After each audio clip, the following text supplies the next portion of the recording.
Hi అండి.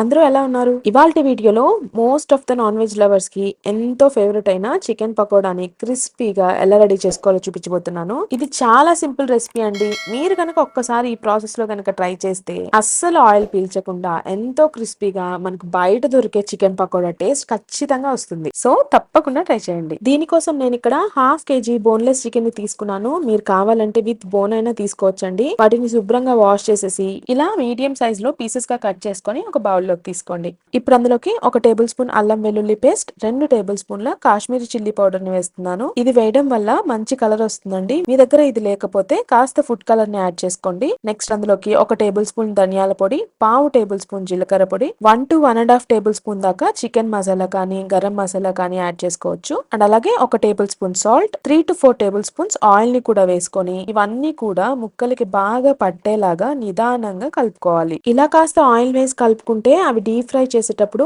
Oil అనేది ఎక్కువ పీల్చకుండా ఉంటాయి అన్నమాట. ఇలా చికెన్ లో ముందు ఉప్పు కారాలు అన్ని వేసి కలుపుకున్నాక మిగతా ఇంగ్రీడియంట్స్ యాడ్ చేసుకుంటే వాటికి కోటింగ్ అనేది చక్కగా ఫామ్ అవుతుంది. ఇప్పుడు అందులోకి 3 నుంచి 4 పచ్చిమిర్చిని ఇలా నిలువుగా కట్ చేసి వేసుకోండి. అలాగే 1 టేబుల్ స్పూన్ కొత్తిమీర తరుగు, 1 టేబుల్ స్పూన్ కరివేపాకు తరుగు, వీటితో పాటు 1 to 1.5 table spoon corn flour ని, అలాగే ఇంకొక 1 to 1.5 టేబుల్ స్పూన్ బియ్య పిండిని, ఇక లాస్ట్ గా 1 టేబుల్ స్పూన్ నిమ్మ రసాన్ని వేసుకొని ఇదంతా కూడా ముక్కల్ని బాగా కోట్ అయ్యేలా కలుపుకోవాలి. ఒకవేళ మీ దగ్గర కార్న్ ఫ్లోర్ అనేది లేకపోతే దాని ప్లేస్ లో మైదానైనా యాడ్ చేసుకోండి. ఇలా మనం వేసుకున్న బియ్య పిండి కార్న్ ఫ్లోర్ ని బాగా కలిపేసుకున్నాక ఇప్పుడు అందులోకి కాస్త వాటర్ ని యాడ్ చేసుకుంటూ దీన్ని రైట్ కన్సిస్టెన్సీలోకి కలుపుకొని పెట్టుకోవాలి. ఇక్కడ మనం యాడ్ చేసుకునే వాటర్ అనేది చాలా తక్కువగా ఉండాలండి. Just 2 to 3 table spoons add చేస్తే సరిపోతుంది. మీరు మరీ ఎక్కువగా యాడ్ చేశారంటే గనక ఈ కోటింగ్ అనేది పల్చగా అయిపోయి ఆయిల్ లో వేసినప్పుడు అస్సలు బాగోవన్నమాట. సో జాగ్రత్తగా కొంచెం కొంచెంగా వేసుకుంటూ ఇక్కడ నేను చూపిస్తున్న కన్సిస్టెన్సీలో ఉండేలా చూసుకోండి. ఇలా కలుపుకున్న దానికి మూత పెట్టి మీకు టైం ఉంటే కనుక 2-3 అవర్స్ అయినా సరే నానపెట్టుకోండి.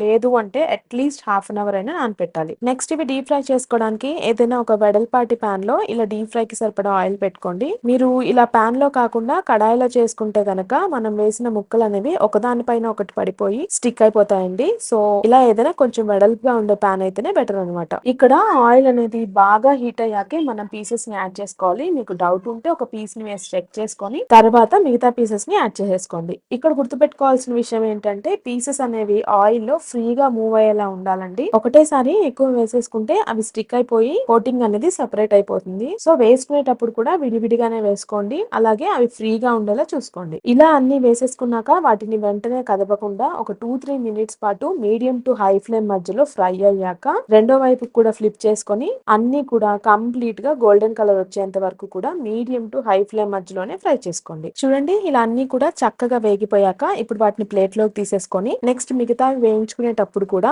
ఆయిల్ ని బాగా హీట్ అవ్వనిచ్చి మీడియం టు హై ఫ్లేమ్ మధ్యలోనే ఫ్రై చేసుకోండి. అంతేనండి, ఎంతో టేస్టీగా క్రిస్పీగా చికెన్ పకోడీ అనేది రెడీ అయిపోయింది. నచ్చిందా? మీరు కూడా ఈ రెసిపీని తప్పకుండా ట్రై చేసి మీ ఫీడ్బ్యాక్ ని నాకు కమెంట్ చేయండి. అలాగే వీడియోకి ఒక లైక్ ఇచ్చి మరిన్ని మంచి టేస్టీ రెసిపీస్ కోసం మన ఛానల్ ని తప్పకుండా సబ్స్క్రైబ్ చేసుకోండి. మరో మంచి రెసిపీతో మళ్ళీ కలుద్దాం.